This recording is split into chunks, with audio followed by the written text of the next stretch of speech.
You are listening to SPN, the Sports Podcasting Network. وتكلم من هناك لشوارزنيجر.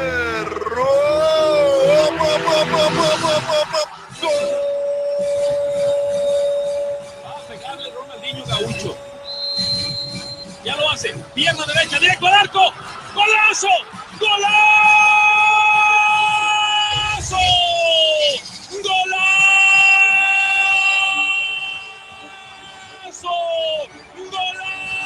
This is Soccer Today, live on SPN Radio, your new live show about the beautiful game in all its glory, with Duane, Rollins and Kevin Laramee. MLS, EPL, La Liga, Champions League, all is fair game.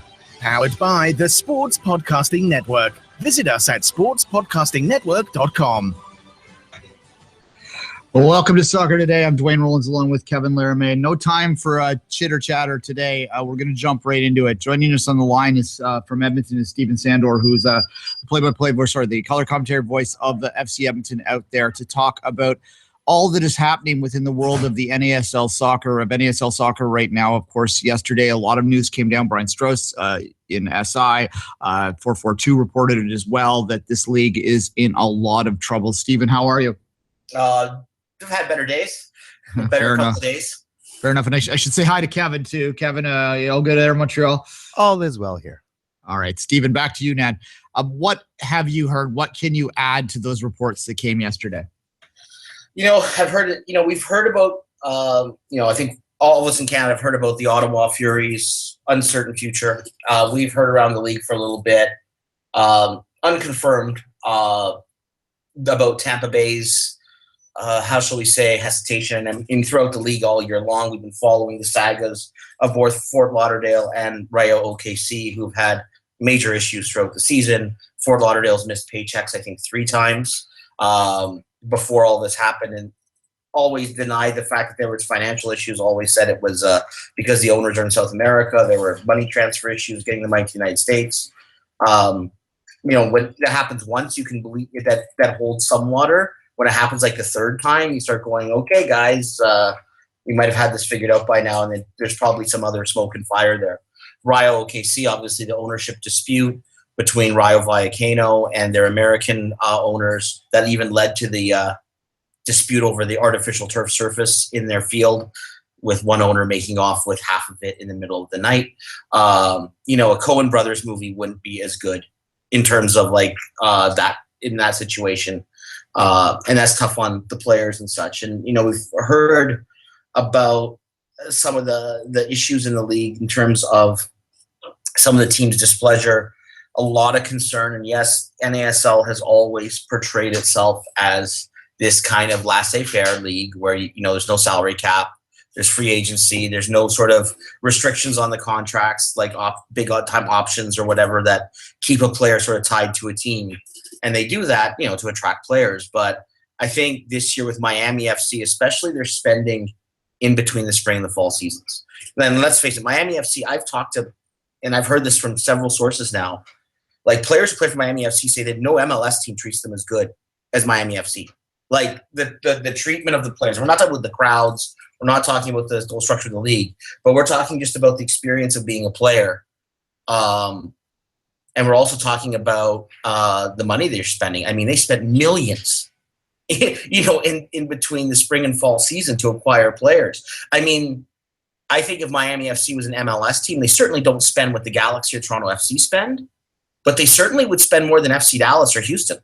You would put them ahead of them in terms of what they're spending. So I think they totally changed the dynamic in the league. And I think for a lot of the smaller owners, it's become, a real question of where's this league going and what was the direction, with some teams financially struggling. And then a couple, the Cosmos in Minnesota are also having their, they've put inflationary pressures on the league. But someone told me yesterday that the average cost of doing business in the NASL has tripled from 2012 to 2016.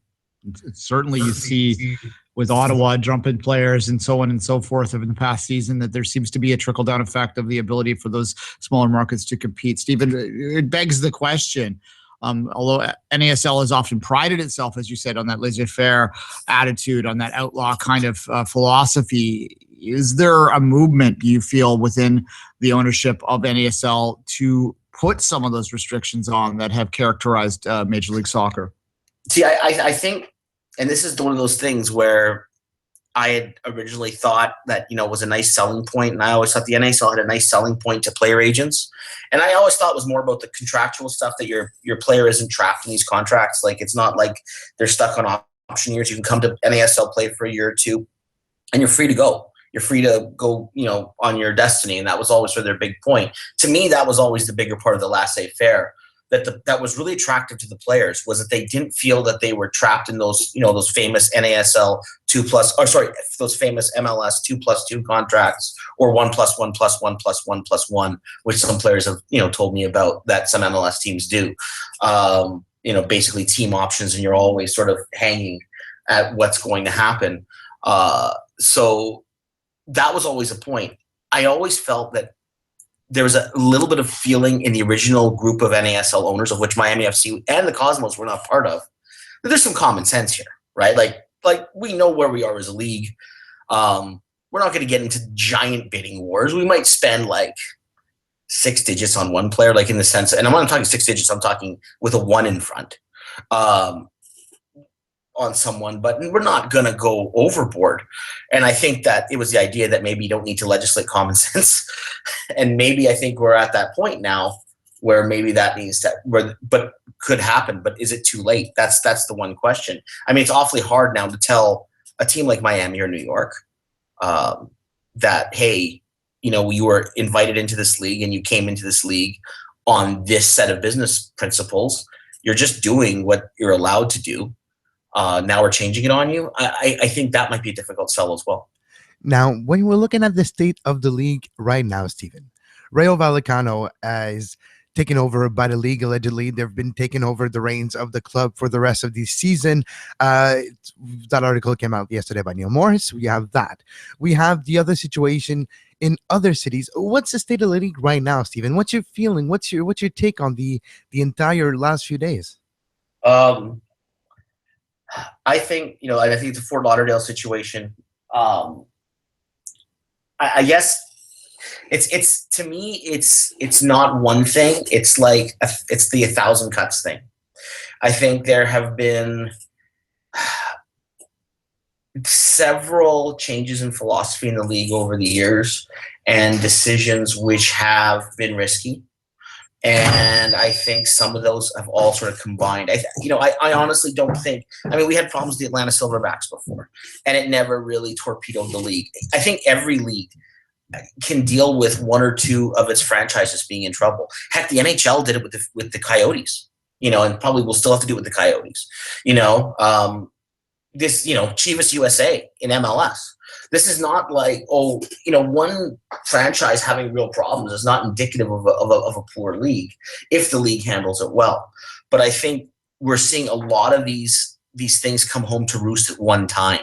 And that is really the thing. And I think Duane hinted at it very well with the noting that last year when Ottawa, first Mark Dos Santos basically walking away from the team, was the first sort of sign that is like, something's not right there, as they're heading towards a championship season. And then we saw the shedding of the salary. So clearly someone saw some writing on the wall, and we've seen Ottawa change its philosophy. And we know that clearly OSEG is not happy with the money they're losing. I think we've seen some expansion into markets that were probably ill-advised for NASL, and I think Oklahoma City.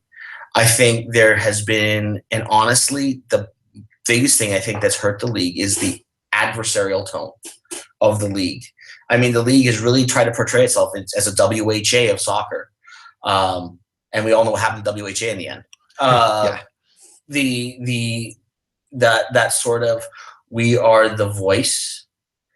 Now, and I will say this, I think, and I'm going to say this right now, I, had been told years ago about, people talk about why did NASL not go down the path with MLS when they had the chance. Then USL became the official feeder league of MLS. I had heard about those discussions, and I had heard the terms that MLS wanted. And if I was NASL, I would have walked away too. So I will say that a lot of people don't know what was said in those discussions, but I think over time some of the conditions were tempered for what MLS wanted out of its feeder league. But I think at the time some of those conditions were very tough and ridiculous, and really tough on the NASL owners at the time. So I would have walked away too. But at the same time, I think you have the decision to go to Oklahoma City and compete with USL and have that sort of court battle. Whether Rayo Vallecano was involved or not is not really even, it's sort of secondary to the issue just going there in the first place and battling USL in the market. The idea of expanding into existing MLS markets rather than trying to tap into markets that aren't served, which was the original mandate. Then you look at decision to go back to Puerto Rico and adding those travel costs on all the teams. The decisions I think to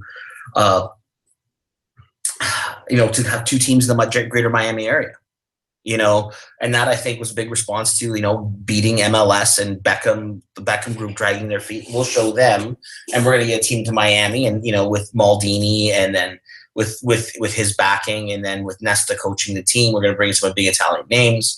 And I think, they've really become the FC Hollywood, even more so than the Cosmos in this league. But again, it's all of these things have created drag.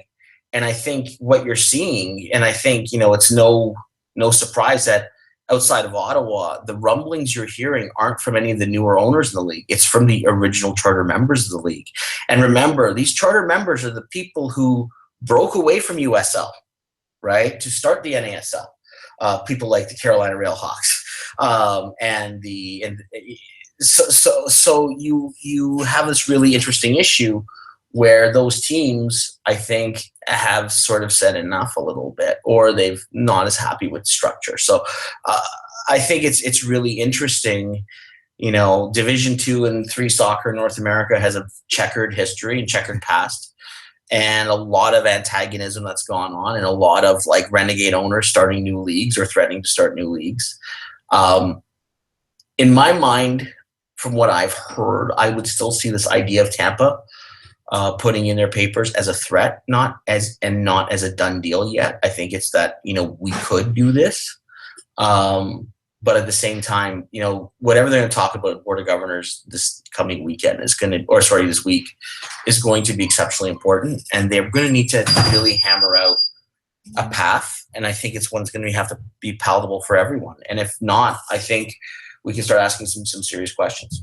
Now, we have a team scheduled to start next year in the NASL in the San Francisco Delta, a big market with owners with money, with the backing of Silicon Valley as well. Where does that leave the Deltas? What do they imagine that they get themselves into going into next year? Wow, it's a good question. I actually can, say in the fury of the last 2 days, it's one of the things that, you really don't think about much is maybe the teams coming in, the Chicago NASL project, that's a couple of years away. And we've seen a lot of really sort of hopeful expansion things for NASL not work out. And, and I think there's a lot of people out there, and I'm going to say this, that believe the laissez-faire way of NASL attracts a certain kind of owner. And it certainly does. The Miami FCs of the world exist because of that.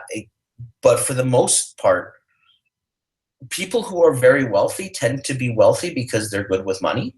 And when you're good with money, you like cost certainty. And, as much as those people like to say, hey, these investors want to spend, out there, out every orifice to make a team work, there's a lot more investors who like the idea of things like salary cap and cost certainty.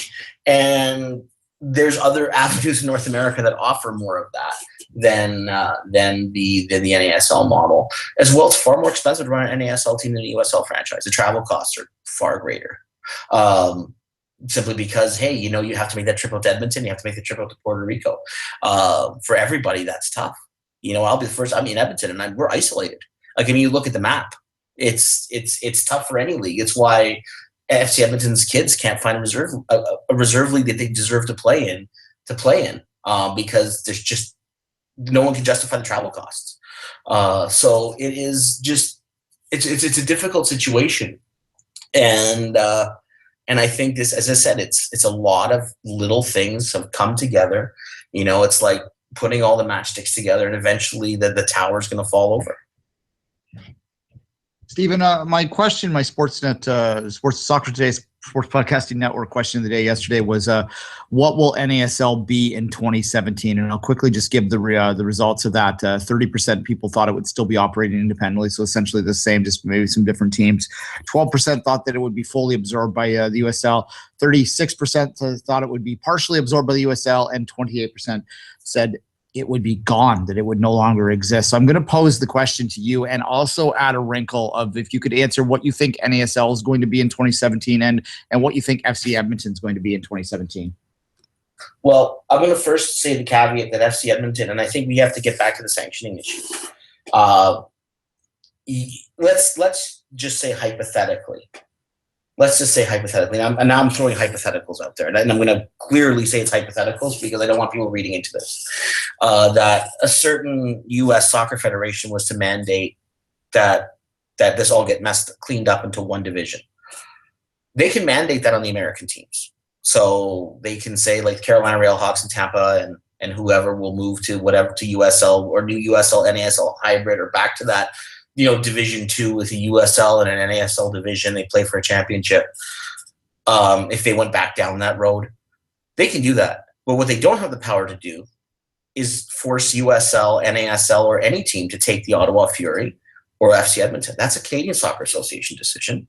And that sanctioning has to come from the Canadian Soccer Association. And in fact, USL would not be required. It's the USSF said you're merging.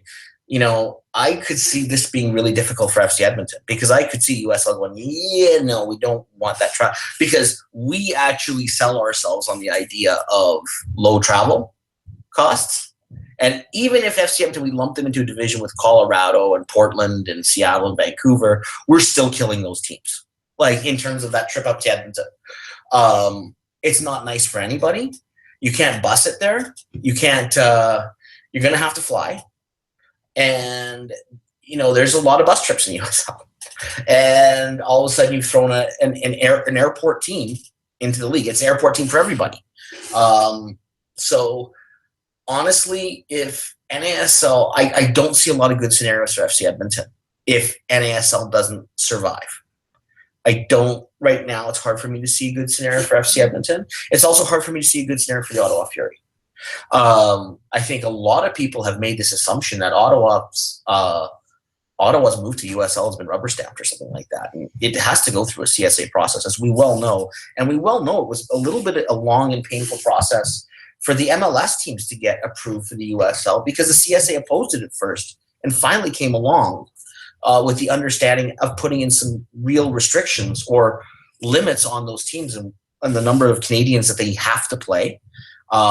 Because let's face it, despite the fact that the USL does treat Canadians domestics league-wide, which is a wonderful thing, and thank you to the USL, the relationship with the CSA hasn't necessarily been good with the USL. And the stated goal of the of the CSA is that they will not sanction teams, and unless their minds have changed, and they could have changed in the last couple of weeks, they will not sanction teams that are independent in Canada for USL. That was out of their mouths. They said, it's one thing when it's a reserve team for an MLS side, we'll do it, but we won't do it for an independent side. So unless Ottawa affiliates with someone, and I guess they'd have to find a way to become TFC2 or maybe replace FC Montreal, it becomes a much more difficult road for them to hoe. I'm not saying it's impossible for them to do. I'm not saying it wouldn't happen.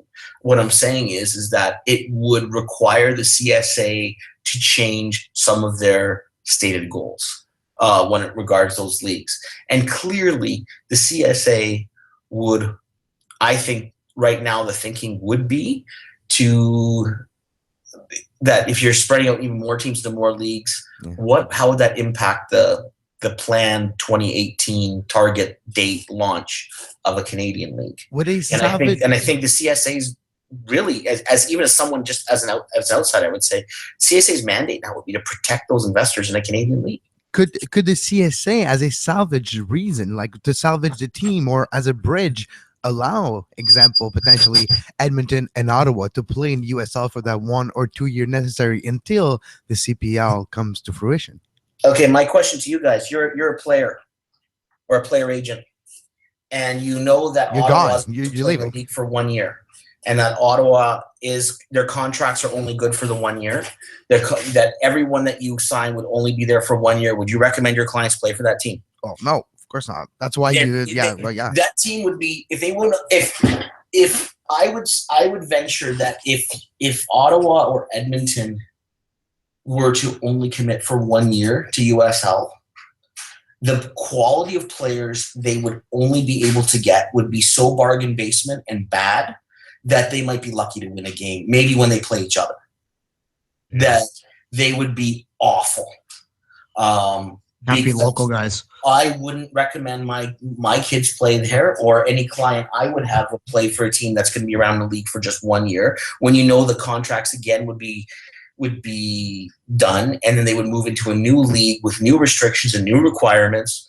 And yeah, I have a hard time. I think this idea of playing in a league for 1 year seems like a good idea. If I was a league, would I want them for 1 year? That's what I always come down on, Steven. Yeah.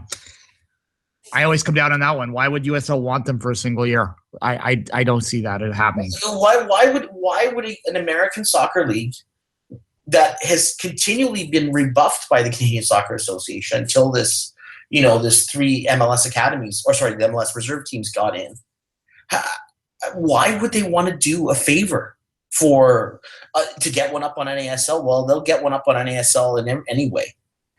It serves them no good.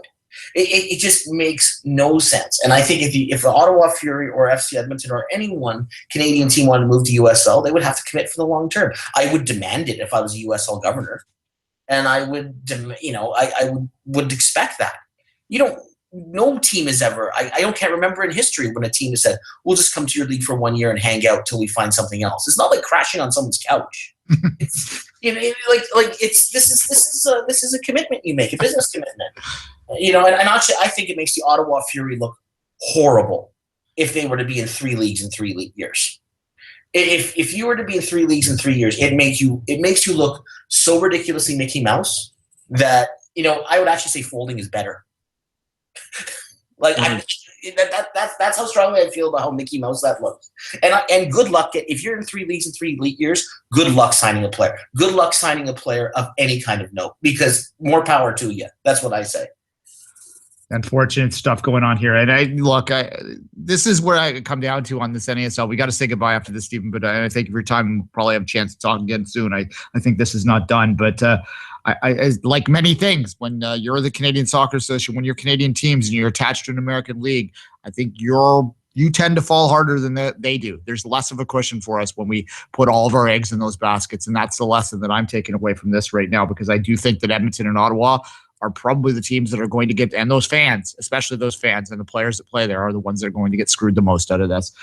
Stephen, we're going to have to say goodbye now. I do thank you for your time. As I said, I suspect we'll have a chance to talk again soon. All right. Thanks a lot, guys.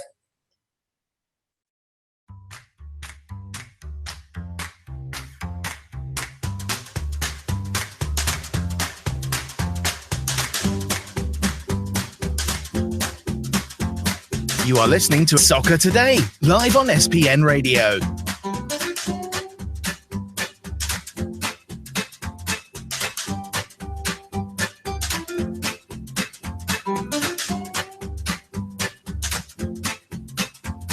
Visit sportspodcastingnetwork.com for more.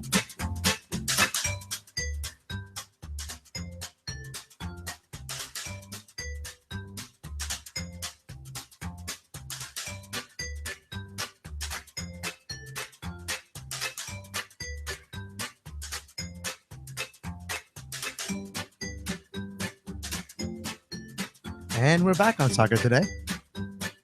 And we're back indeed. A lot to digest there, and I think that we'll start, Kevin, real quickly with how I just ended it there, and I do want to reiterate that one more time, that this is what was coming down in my mind last night, in my brain box last night, was that, my God, this is example 1A of why we in Canada need to not be so reliant on these leagues. There's a lot of people up here that said, we need more NASL teams. We need more NASL teams. I heard that all the time in reaction against the Canadian Premier League. And well, this is why I was always so resistant towards that. At least if things crash and burn up here, at least we're crashing and burning on our own and we have a little more control over it. It was our own fault. We don't feel as helpless, right? Well, exactly, because the what if scenario, what if the league doesn't go through a good off season like it's the case right now, the way it looks? What's going to happen with the team north of the border? That was always going to be the question. Imagine if there was 4, 5, 6 teams in the league now that would be literally in limbo. That's the question. What do they do? What's the possibilities? A lot of questions, not a lot of answers as we speak. Yeah, I'm just going to go through some of my the Twitter feed, people that have been interacting with us. I put it open this morning to let people talk to us. Garrett says, I'm pretty scared for FC Edmonton. With NASL so volatile and the CPL not ready, I don't know where they will land. And I think that's just what we're saying right now. Basically we're looking for some kind of good news, and it's hard to find it, Kevin. Where do you think Edmonton's going to lay? Edmonton and Ottawa will be next year. I don't know. The USL was always like the idea, but you're absolutely right, you and Steven, when you mentioned that. Why would the actual USL want those teams? And it depends if there's a NASL USL mandate to merge or to have an agreement or just a few teams absorbed by the USL. Then I don't know what happens with Edmonton. Do they find a way to get into those teams that are absorbed? Nobody wants to have Edmonton in their league if you talk about the USL because of travel cost, and they're trying to go regional, and you can't necessarily have a regional team when you're the only team in that region. So that's why Edmonton would not necessarily fit in the USL plan to expand to 40 teams with regional aspect to it. So that being said, where can they go? And there's not a lot of option, if one at all. Yeah, exactly. Our friend David Bailey, the gentleman who was part of the Blizzard's season ticket base back in the day, who's on our show, our 100th show, says join USL for one season and then join the CPL. I guess that's all you have. Not much choice, I guess. Taking a year off would be disastrous, David says, and I think that's the consensus for a lot of people. It's just it's bleak, right? Like it's hard to really get a feel on how to best approach it in terms of the Canadian leagues. I almost think that those teams, if they have academies, that to focus on that for a year might be the answer to keep the brand in the market. But maybe they don't want to spend that money. Maybe they want to walk away. Both Ottawa and Edmonton aren't necessarily, I think, completely in the loop on the Canadian Premier League project either. I'm not entirely convinced in Ottawa's case that the OSCG people are who the Canadian Soccer Association are even talking to when it comes to the Premier League. I've never have been completely convinced the Fury are who they're targeting. If you look back in the history of that market, there's some other money in there that did have some interest in soccer before. They applied for an MLS expansion team, and I'm of course talking about Mr. Melnick when I say that. So that's complete speculation in my front, but I've never been convinced the Fury are necessarily completely in the loop when it comes to this Premier League because of the noise that comes out of there. We do have a guest booked, Ryan Shannon. He's the Ours of Fury host here on the network. So obviously he talks about the Fury very closely. He's also a member of the Stony Monday Riot supporters group. So he's a fan of the team. And I think that both of those perspectives are valuable. He has some information he wants to share with us that we're going to get him on right after a quick little break. Kevin, do you have any final thoughts before bring Ryan on? No, we'll bring Ryan on.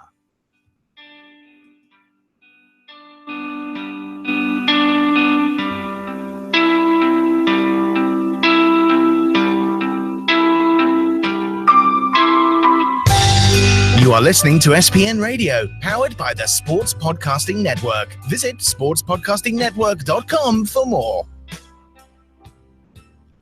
Joining us, Ryan Shannon of Ours is the Fury, but most importantly, St. Clair. How you doing, Ryan? Hey, good, Kevin. How are you doing? I'm pretty good, pretty good. The soothing sounds bringing you in there, Ryan. Look, you mentioned to me last night that you might have something to share with us right now. Do you want to just jump right in with that? Sure. We'll spill the beans right off the start. So we are in constant contact with the players and people involved in the organization. And last night was a confusing time for everyone that follows the NASL, and there was a lot of movement, a lot of things happening behind the scenes. There's a lot more to come out that other people have, but they're sitting on it right now because it's too much until all the pieces are in place. But concerning the Fury, we found out that they're shutting down their academy completely. They're going to be withdrawing from the PLSQ. They're just going to finish the games in October, and there'll be no more Fury Academy programs. So take that as you will, what that means for the future. Add that to the speculation pot, and we'll see. Yeah, that's not the best news I've heard when it comes to the long-term history of this club. And it could be a cost-saving benefit. They could just be shutting it down until they're aware of where they're moving forward.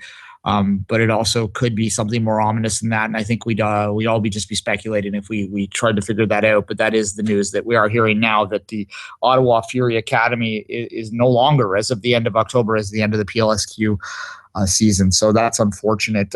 Hopefully there are some other good clubs in the Ottawa region that I've heard some suggestion that there might be some movement in the Ottawa Valley to get moved towards the Ontario system too as well, and maybe even League One. So hopefully something bounces there. But Ryan, let's talk more on the Fury and just on a personal level before we get into sort of more technical stuff. What is the feeling amongst yourself, amongst the people close to you, amongst the supporters groups right now in Ottawa as you're digesting the news of the last little while? It's an overall feeling of confusion. There's been no official line. Stuart McTaggart, he broke the story of USL about 2 weeks ago, and there was only one source, so everyone was kind of taking it with a grain of salt. Now there appears to be multiple sources. So, just a lot of confusion. The club made a statement that they're a member in good standing with the NASL, but they didn't make any public statements since then. But what they have done is they have talked to people individually and like reassured people that they're invested in soccer, this soccer project, as they said it, for the long term in the city. So take that as, if it's the Ottawa Fury or if it's under another brand, but the OSEG group is committed to a soccer project in the city. Well, that's one of the questions as well, because the branding in the NASL are owned majority by the NASL itself. So if the project of soccer in Ottawa would to continue past this season in one shape or form, depending on where they land, depending if they go on a hiatus, it would have to maybe have a different branding to it. What's your thought on that situation, Ryan? And in a hiatus, would it be the only possible option maybe for next year? Yeah, well, the brand is they kind of missed an opportunity when they joined the NASL. They branded the team the Fury, which has been a local club for 20 odd years. But a lot of people never associated that club with a professional soccer team. So I know they really feel like they missed an opportunity to like rebrand the club at that time and sell it as a pro soccer team. And maybe this is an opportunity in their eyes to start fresh and reach those people that. And also, there's been a history of conflict with the Fury and other soccer clubs in the city, like other programs. So maybe it's a clean sheet for them. One question that was asked over the last few days of rumors of the USL. Would the USL fit the need of the soccer fans, soccer supporters of Ottawa? Would it be considered second tier? Wouldn't it be drawing the same amount of fans that we've seen the last 3 years in Ottawa? There was some beautiful nights of soccer with a big stadium, a lot of people. Are we going to see the same type of things in USL? Would it have the same attraction to the supporters than the NASL had?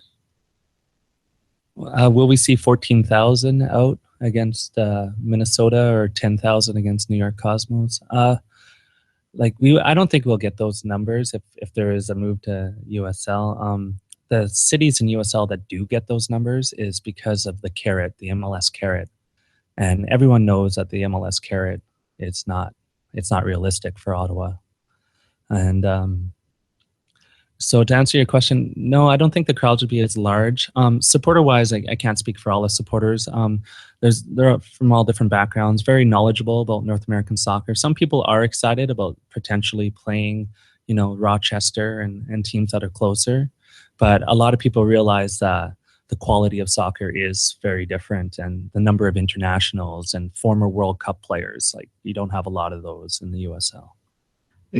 Certainly the perception is that the USL is of a lower quality of, I think the top teams, if you watch them, might be closer than people think, but nonetheless, I certainly get that, Ryan. The other suggestion that is out there is whether it's sort of in my head, maybe not out there necessarily, but would Ottawa accept a short-term park of maybe FC Montreal or some kind of affiliation with some kind of a farm team, for lack of a better word? Is that something that would play in the market, or would people reject that outright? I think people would reject it outright.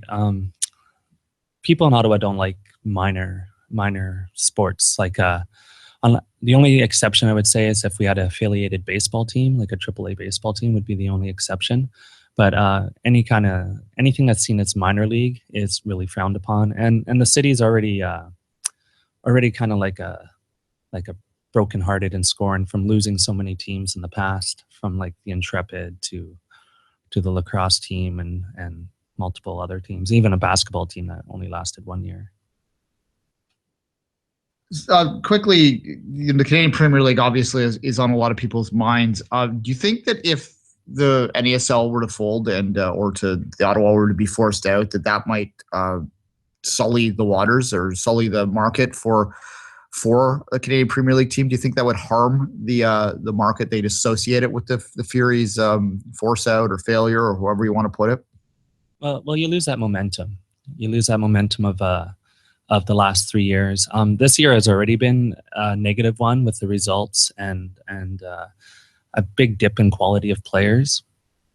So people are already pretty upset towards the club. So to move to like a lower league or to shut down for a year, it might be the final straw. But another scenario that people maybe aren't realizing is that the NASL may continue on with 8 teams and then build and still stay the quality of product it is. And then we get left out of that. How would that look towards like the ownership group?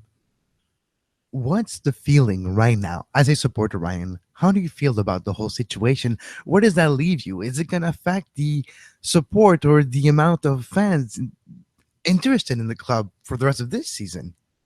Because yes, they're having a stretch of unbeaten, but a lot of draws in there.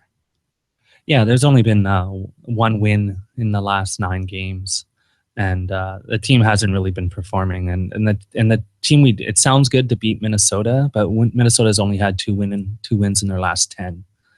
So the whole feeling is it's just been kind of deflating. And I can speak for myself personally, and I can speak for the supporters groups. Both have suffered this year.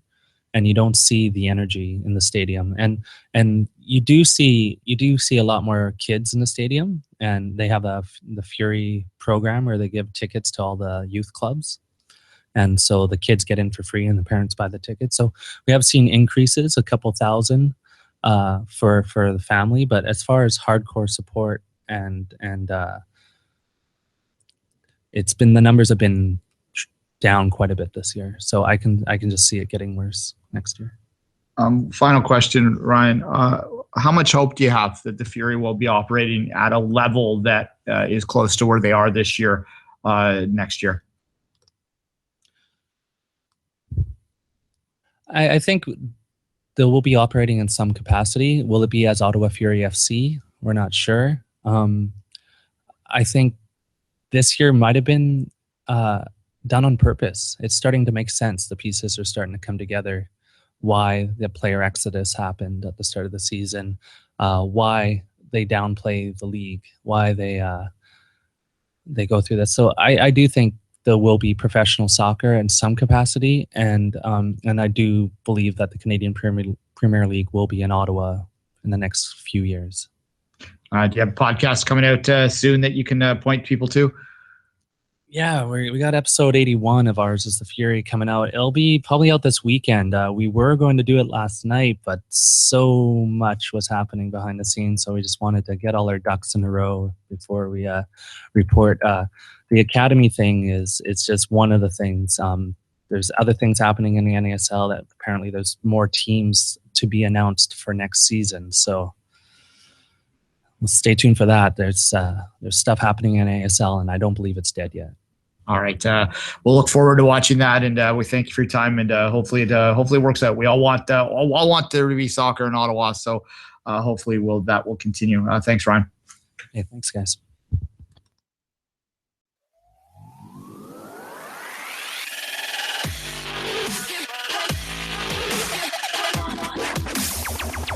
You're listening to Soccer Today on SPN Radio. You can find the on-demand version of this very show on iTunes, Stitcher, Feedburner, Podbay Player, Podbean, anywhere you get your podcasts under the Sports Podcasting Network feed. Subscribe to our YouTube page to make sure you never miss a live show talking about soccer today, the MLS postgame show, open lines after dark, 5 rings daily during the Olympics. Make sure you subscribe and give us a follow on Twitter at SportsPodNet and like our Facebook page, facebook.com/Sports Podcasting Network. Joining us from Indianapolis, Andrew Rett. Andrew, how you doing today? I'm doing well. How about yourself? We're doing pretty good. Andrew, how you doing, Andrew? That's to start with a basic question right now. Indy, of course, the spring champion. A lot of excitement. We last had you on was in the afterglow of that. What are the feelings now, just a few months later, as we look at this league that seems to be in absolute turmoil? Well, I think we have a chance to play for potentially the last NASL Soccer Bowl ever, so that's kind of exciting, right? Yeah, no, I think we've definitely slowed down a bit in terms of our performance on the pitch. So a win last Saturday against Miami FC, who's been playing really well lately, was a nice boost to the fall season here. Okay, so look, what does it mean if NASL were to not exist in the capacity that it's in right now? What would that mean to Indianapolis soccer? Because it is a market that's hard to pinpoint. It doesn't look like one that necessarily has the backing to get to MLS one day, but certainly is one that's excelling at this level. So what would it mean? It's a good question. It really depends on where we end up. If we were ended up in like USL, for instance, I think it can help grow the game regionally, because we're going to have road trips to Louisville, which is 2 hours away, Cincinnati, which is about 2.5 hours away, and St. Louis, which is under 4 hours. So I really think we can start growing those regional rivalries that we've never had, being that previously our closest away trip was 8 hours to Atlanta, which, it's not exactly a close drive that you can do in a day. So I think it's exciting if we end up in the USL. I think there's a lot of positivity that can come from that league, honestly. What's the perception, Andrew, of the NASL in Indianapolis, of the league that you're playing in right now? What's the overall opinion of that league with all its problems, quote unquote, of a few teams over the last few months? But as a whole, what's the thought on the NASL? I think with the hardcore supporters of the team, I think the league is pretty positive in all of our hearts, because we get to kind of just do whatever we want. It's not governed by by MLS. We kind of have our own supporters culture that isn't has a considerable amount of rules that we have to attend to every game, and I think there's a lot of great things that the NASL has let us do to organically grow our support here in Indianapolis that I think would be missed if it is not if we can't carry that over to like a USL, for instance. Yeah, we mentioned the USL, mentioned potential mergers or whatever could it be. What would be the ideal scenario? Would the ideal scenario for next year to just be the status quo and ASL still existing between 8 to 10 to 11 team. Who knows if any teams are going to join at this point for next year with the Deltas. So what's your thought? Would that be the best possible scenario for next year? Best possible scenario, I would think, is just to stay course, unless there are a legitimate concern for the health of the future of the league, which more and more articles are coming out that makes it seem like so. So honestly, I think we need to go with whatever gives Indianapolis a long-term success within a single league. Is definitely ideal for us anyway. There has been some suggestion, Andrew, that I have heard in the last few hours. Really, it comes down to that in the last few hours, that there might be a movement amongst some of the ownership within NASL to keep the league afloat by adding some of the restrictions that MLS has in terms of salary cap, in terms of not necessarily central contracts, but some kind of caps and things along those nations, so that it's not quite as laissez-faire as it was to past. How do you think that will play within the NASL fandom? Honestly, I don't think it'll make a big deal. And the general majority of the people that make up the fans in our stands, I don't think they really know much about our league. They probably don't even know if there's a salary cap or not, honestly. So I think in terms of 80% of the people in the stands, it's not going to make a difference what league we play in and what rules that they are governed under. So honestly, if it helps cut costs, thank you. Then I think it's definitely a positive thing, because I know there's probably not a single team in the league that's even showing any sort of profit. So. All right, Andrew, we got to say goodbye now because we're really tight on time today. But one last question in a couple words or less. Where do you think the Indy 11 will be playing next year? Well, I think Indy 11 will play in the NASL, so it'll be no different. Hopefully, as champions next year. All right, defending champions. Thanks, Andrew. Hopefully, we'll see you soon, and we'll say goodbye at that night. I appreciate your time today. Yep. Thank you. All right, we're just going to get we have another guest booked here right now, so we'll just get him on the line. As I have been saying all over, this is a very difficult thing to conceptualize, and I want people to know that we're not trying to – I hope people understand this, that we're not trying to dance on the grave of NASL, but I do think that there needs to be some reflection moving forward on whether and how much of the NASL's problems were the NASL's doing, and how much were – the factors outside of it, because I see a lot of attitude out right now that suggests from fans, especially that's suggesting that, that the problems are all related to the fact that they're being quote unquote closed out or blocked from advancing further. It basically comes down to a pro-rel argument. And certainly I do understand how, if you're labeled Division II, that may make it more difficult for you to attract sponsors, maybe even players. Although I think that if the money's out there, that you can attract players. And therein lies a problem right there. I mentioned the salary cap and things like that may be coming in here, and maybe the answer to get this thing to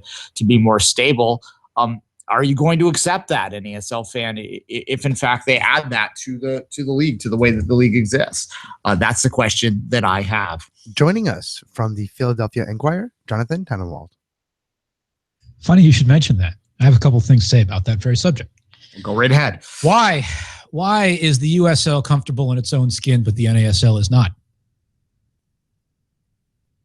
That's because they know who they are.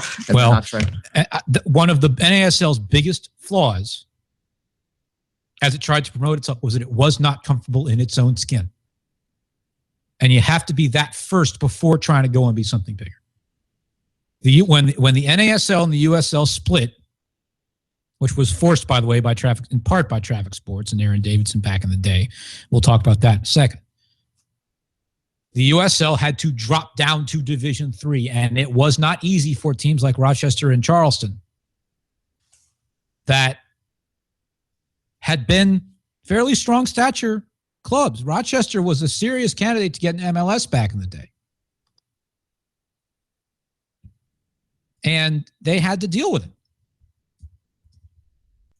The NASL has always said, hey, we want to be Division I, we want to be more than we are, we want to be another league, et cetera, et cetera, et cetera, with the Cosmos leading the way. But they have not been comfortable in their own skin. And the USL decided to go out and prove that it was possible to be comfortable in your own skin as a lower level soccer league and thrive and find commercial sponsorships, most of which were local, not national or global, and make it work. And from that, they've been successful.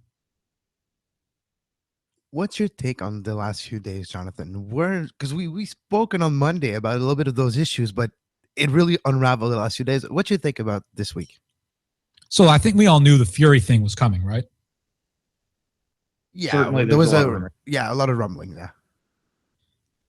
The bombshell piece, the big news in the report by Brian Strauss in Sports Illustrated that brought this all to light was the Tampa Bay Rowdies potentially jumping to the USL, because the Rowdies are one of truly the flagship teams.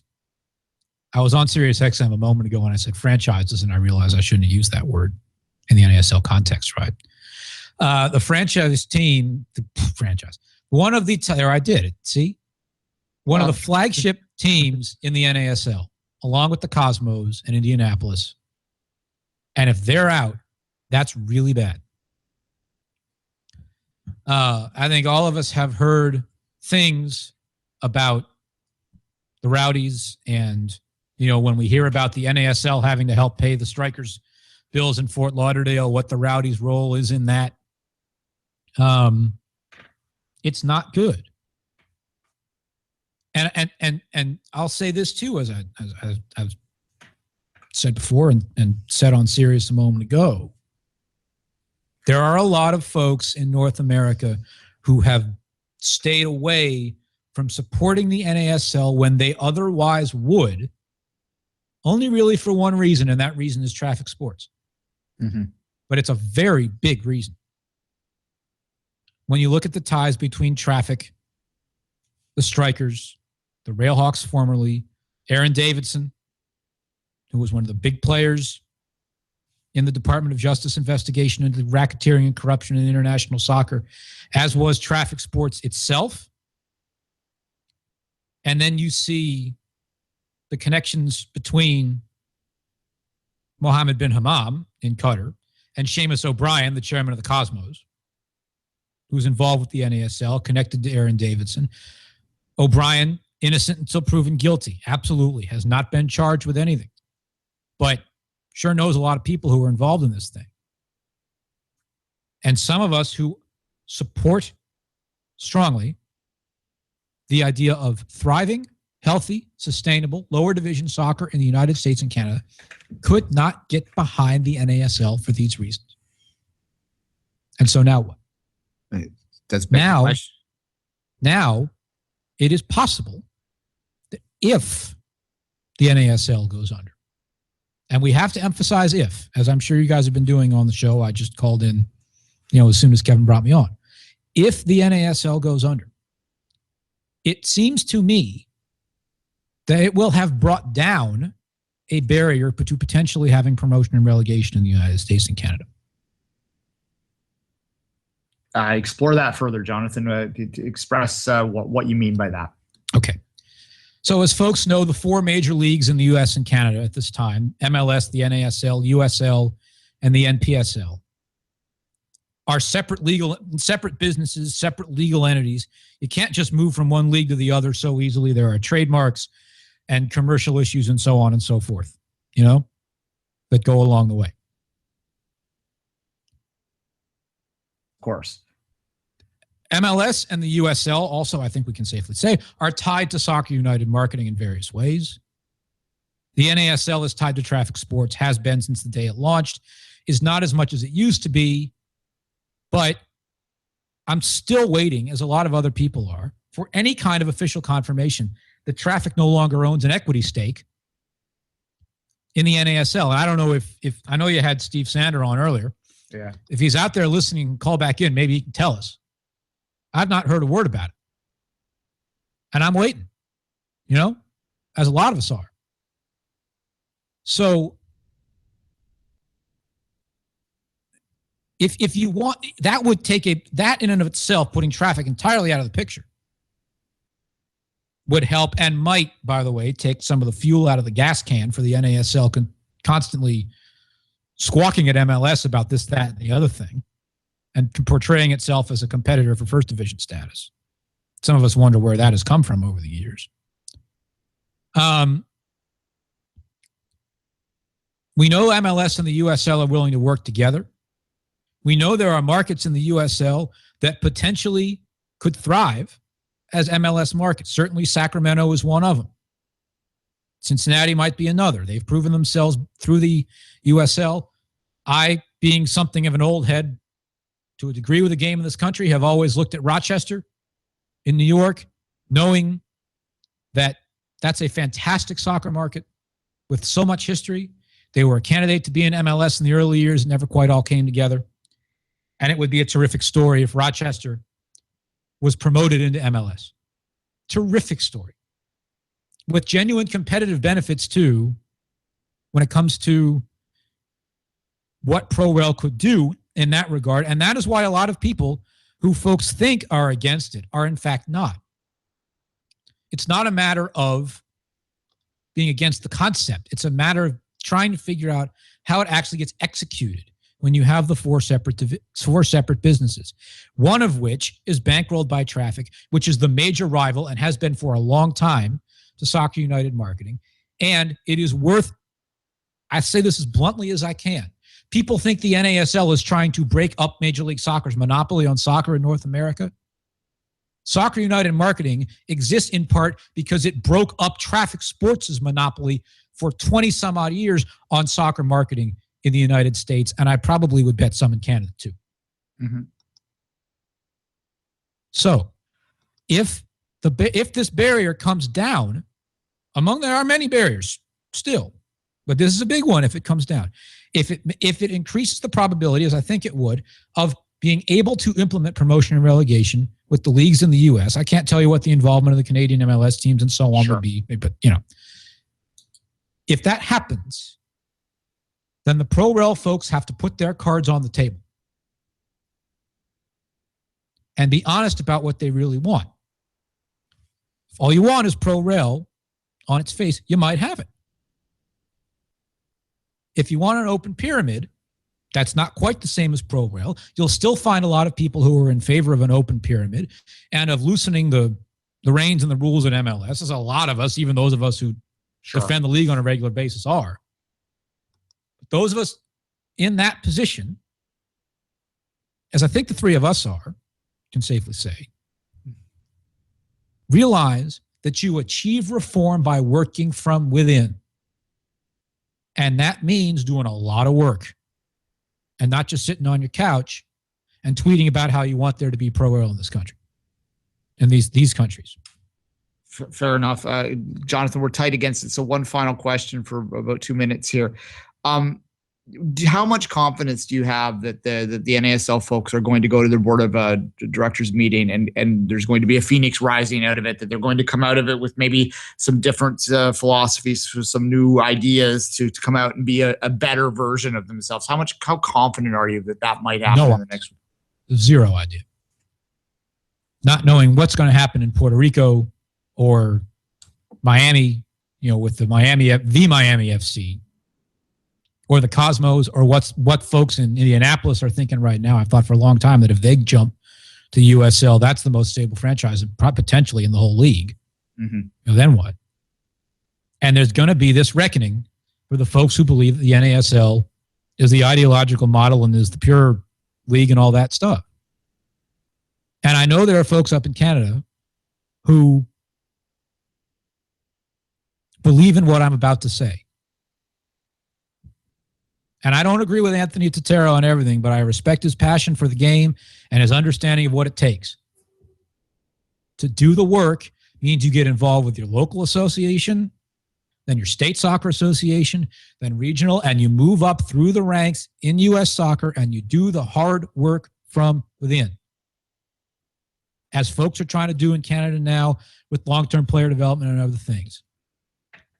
You can't just snap your fingers and make it so. And I think that some of the folks who have led the charge for promotion and relegation over the years, not all of them, some of them, including a few prominent ones, aren't necessarily willing to do the work. Fair enough, Jonathan. That is going to have to be our show. We are the enemy. Time is always and time is always the enemy. Is what I'm trying to say. It's been a long and a lot to absorb this hour. We do thank all of our guests, including you, Jonathan. Obviously, we'll probably have more to say in the near future, but until that time, I'll say goodbye today. Thanks for listening, guys. And as Kevin always says, have a good soccer. Tomorrow, 11 a.m. Soccer Today. You were listening to SPN, the Sports Podcasting Network. Visit us, sportspodcastingnetwork.com.